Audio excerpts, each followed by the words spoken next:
Bonjour, alors là c'est une vidéo en fait où je vais juste aller parcourir avec vous pour les personnes que ça intéresse ou peut-être les personnes qui sont venues me voir et que j'aurais pu rediriger donc sur cette vidéo pour que vous puissiez avoir peut-être plus de réponses à vos questions si vous avez encore des questions par rapport à des termes, on pourrait dire le jargon que j'utilise et qui est très d'ailleurs un jargon où j'ai rien inventé, qui est de toute façon une espèce de jargon on pourrait dire dans le domaine de tout ce qui va être holistique, médecine holistique, ésotérique et voilà ce genre de choses.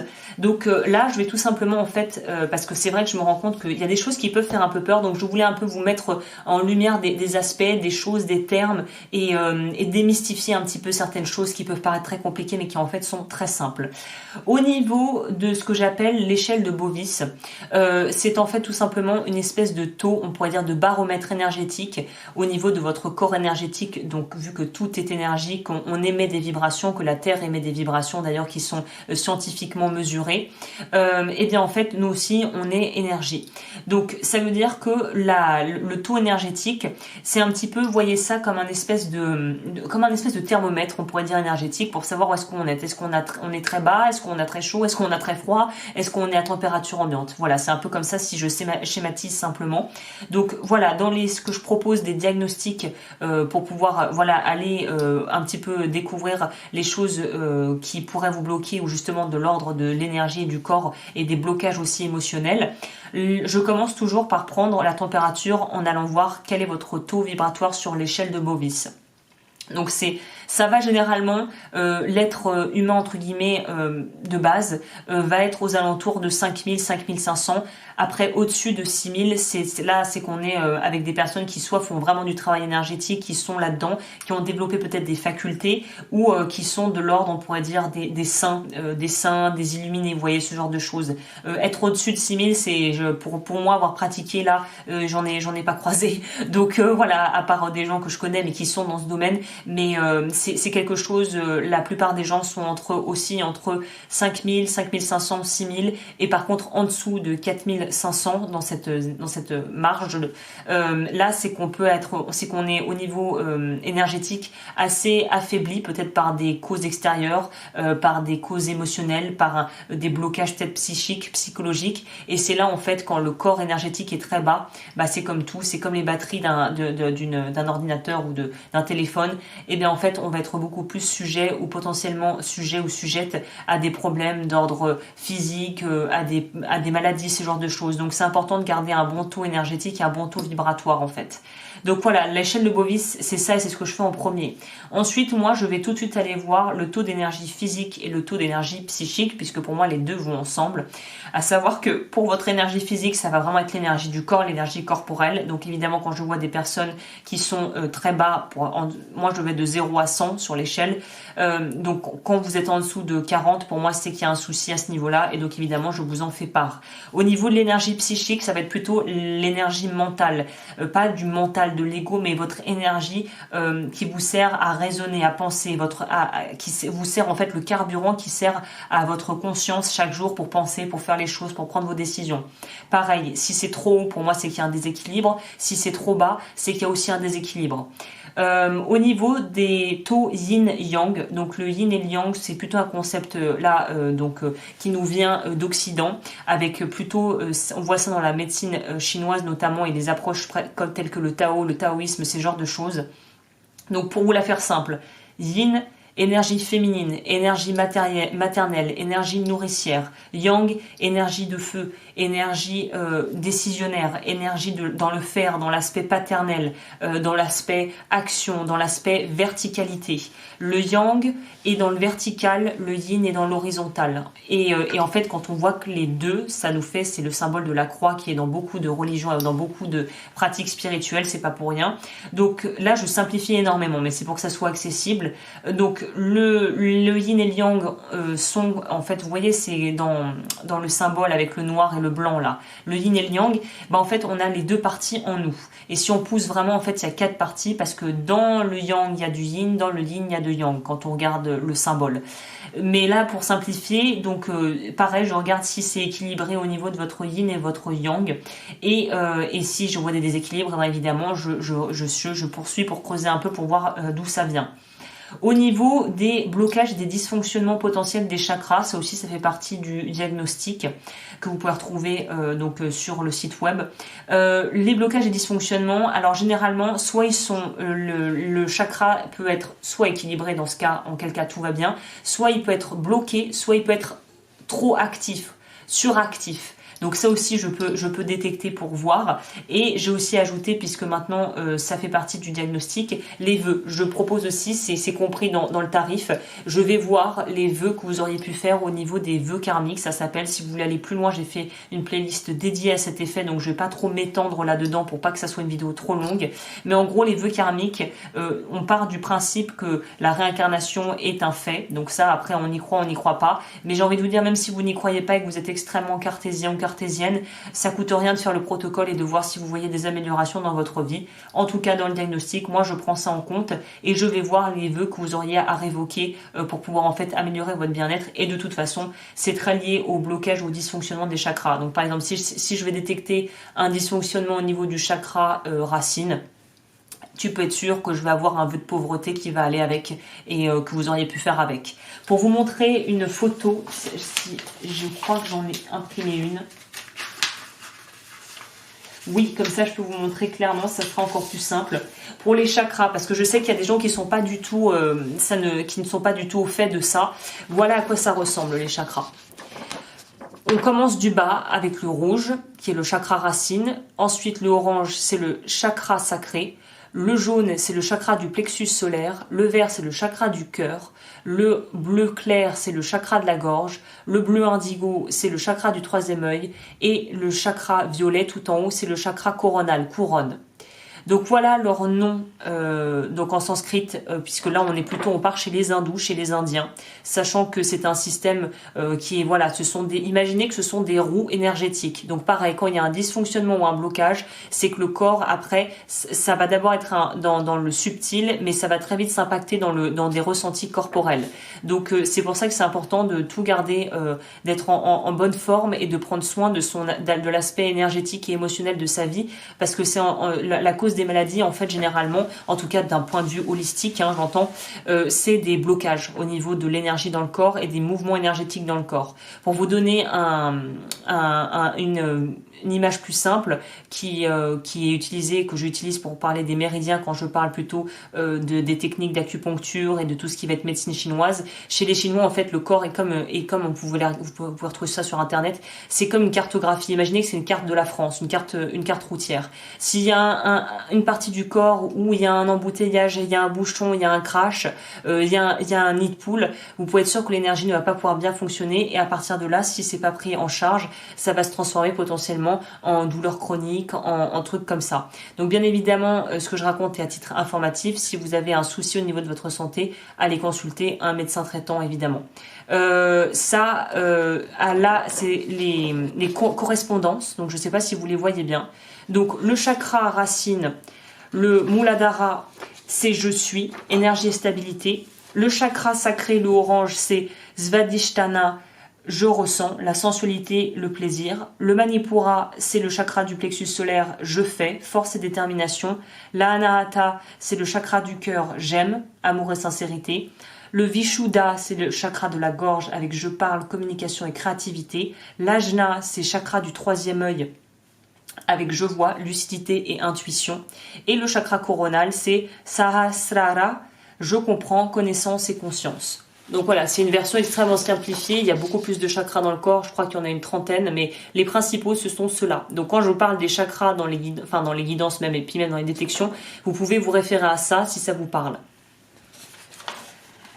Qu'est-ce que je peux vous dire d'autre? Oui, au niveau de la géobiologie, qu'est-ce que c'est la géobiologie? La géobiologie, c'est tout simplement l'étude au niveau énergétique de votre lieu de vie, tout comme votre corps est un peu une cartographie. Là où vous habitez, c'est pareil, on va avoir une cartographie avec des énergies, des choses. Après, si vous voulez aller plus loin, le Feng Shui et l'étude de ça.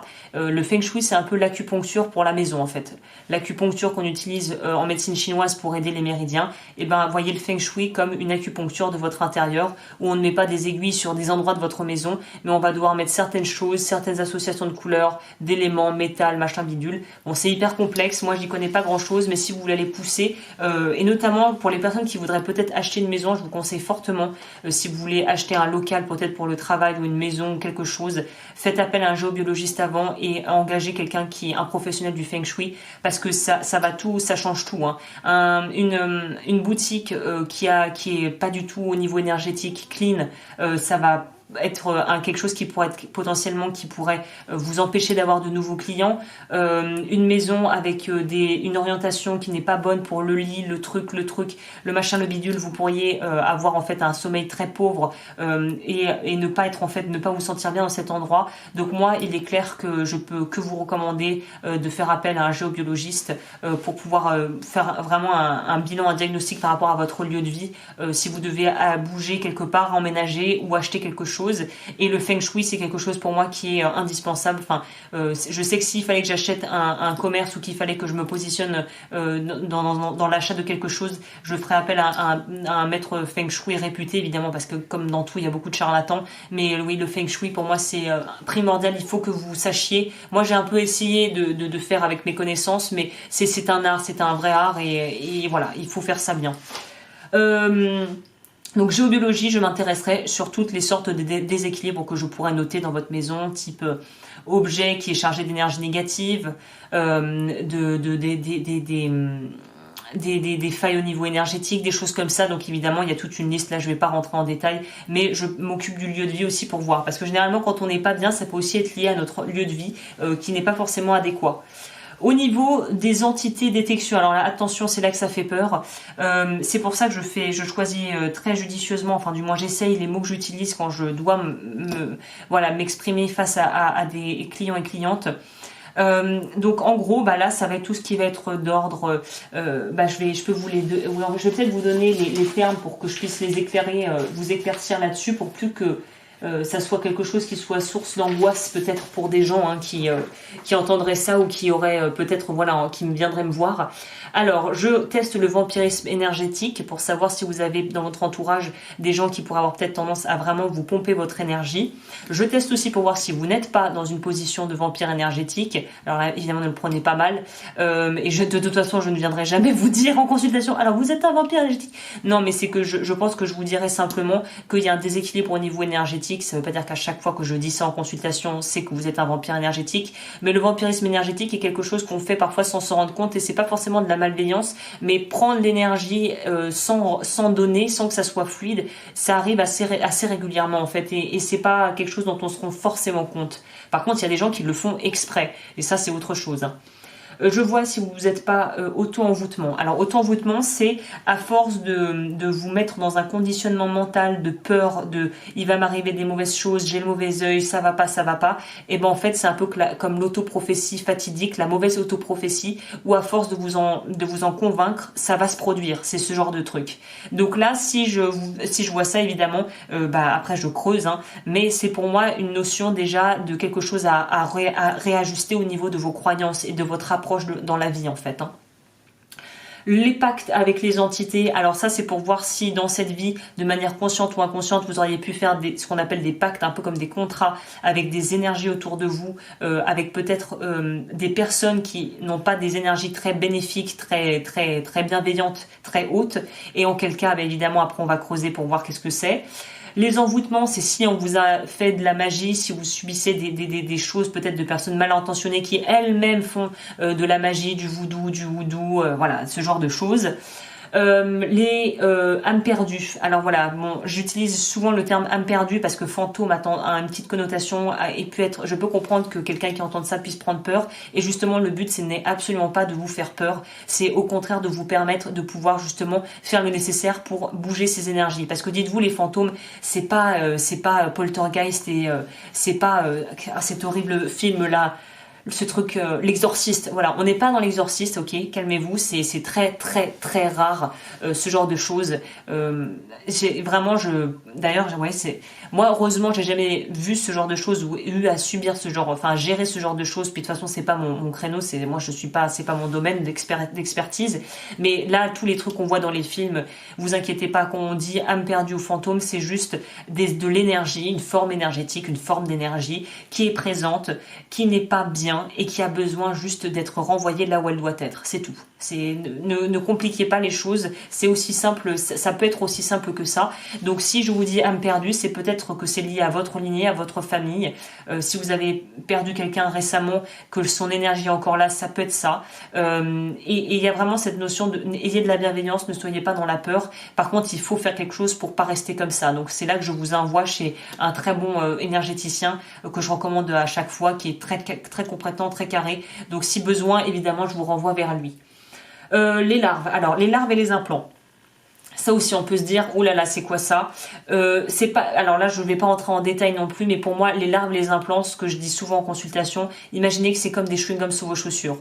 Une pensée répétitive, un peu obsessionnelle par rapport à quelqu'un qui vous a emmerdé au travail, quelqu'un qui a été mal poli, une mauvaise petite pensée par là, un petit peu de jalousie par là, un petit peu de tristesse par là, et ben en fait ça va attirer, c'est comme une station radio comme toujours, vous êtes sur la station radio jalousie, vous allez attirer plus de ça dans votre vie jusqu'à ce que vous changez la radio. Donc si vous êtes sur la radio 5 minutes, bon ça va. Si vous êtes sur la radio jalousie 5 heures par jour, vous pouvez être sûr que vous allez attirer des choses qui vont être de toute façon au niveau énergétique, comme une station radio qui va être branchée sur la même onde que vous. D'où l'importance d'extrêmement bien choisir ses amis, son environnement et son lieu de vie également.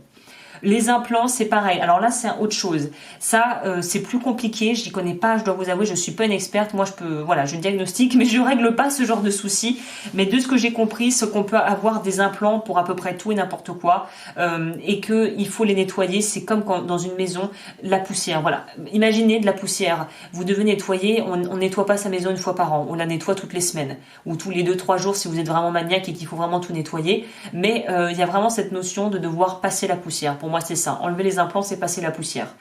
Au niveau du mauvais œil, alors ça c'est vraiment si des gens vous veulent du mal, et pas forcément des gens qui sont dans l'occultisme, hein, mais c'est peut-être des gens, on peut créer, les gens, c'est ça que les gens se rendent pas compte de leur pouvoir et de leur pouvoir aussi de nuisance, c'est si vous êtes vraiment dans la négativité, dans la rancœur et dans la jalousie vis-à-vis d'une personne et que vous pensez des pensées nocives, vous envoyez le mauvais œil à cette personne en fait. Donc il faut être hyper vigilant par rapport à ce que l'on dit et ce que l'on fait et surtout ce que l'on pense toute la journée.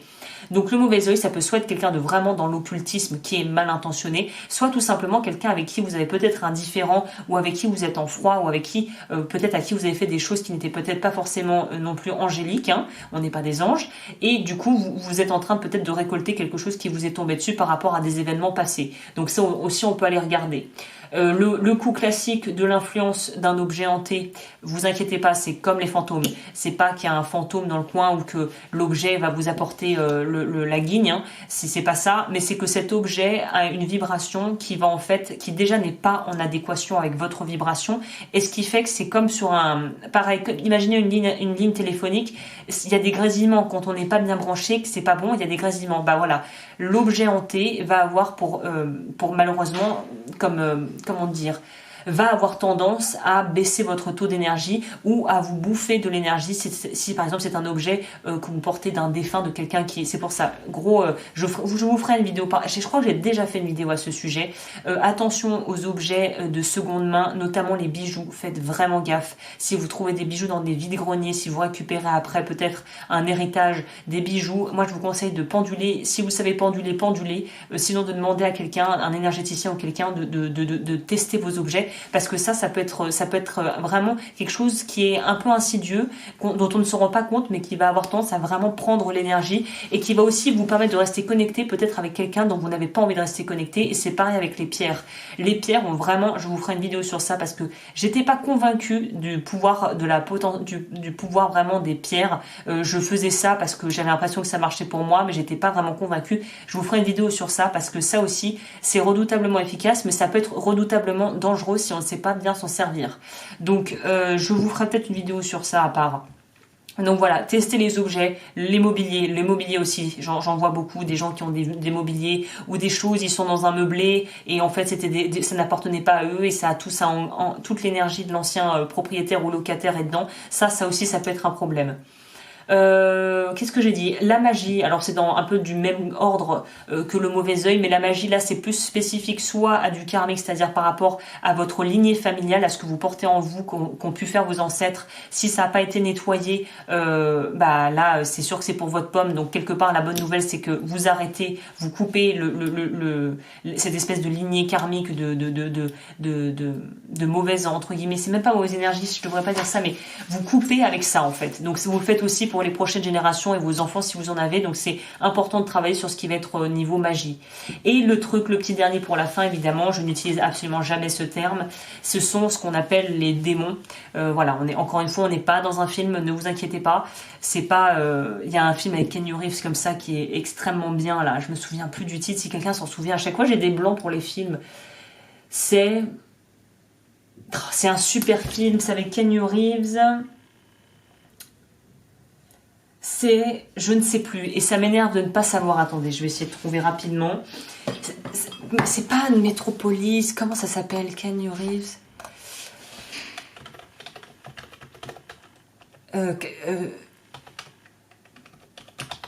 C'est quoi déjà? Bon, là, je fais une petite parenthèse, mais c'est un très très bon film. Constantine! Nous ne sommes pas, alors si vous n'avez pas vu ce film, regardez, si vous aimez ce genre de film, vous allez adorer tout ce qui est, voilà, esprit machin, ce film est top. Moi j'ai adoré, un peu flippant, mais voilà, non, on n'est pas dans Constantine. Donc quand je vous dis démon, déjà je ne vous dirai jamais démon, mais en gros ce sont des énergies vraiment basses. Là c'est pas juste un petit peu, un peu bas, un peu bon. Non, là c'est vraiment du lourd et ça il faut absolument que vous traitiez ça.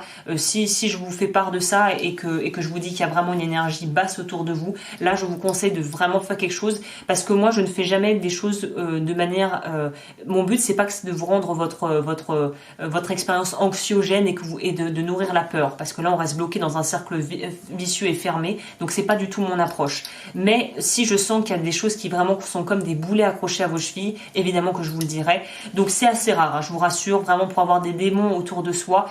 Soit c'est avoir fait des choses au niveau à s'être prêt pour l'apprenti sorcier ou l'apprentie sorcière si vous êtes déjà dans le milieu de l'ésotérisme, soit d'avoir peut-être des choses que vous avez pu récupérer du passé qui sont pas terminées, mais c'est quand même relativement rare d'arriver avec des trucs comme ça. Donc, mais ça arrive, donc je vous le dis. Et dans ces cas-là, on peut très bien traiter ça rapidement et après vous allez voir que votre vie va être généralement, on voit les résultats très très rapidement. Donc voilà, je pense que je vais m'arrêter là pour ce qui est du diagnostic et des termes que j'utilise justement là-dedans.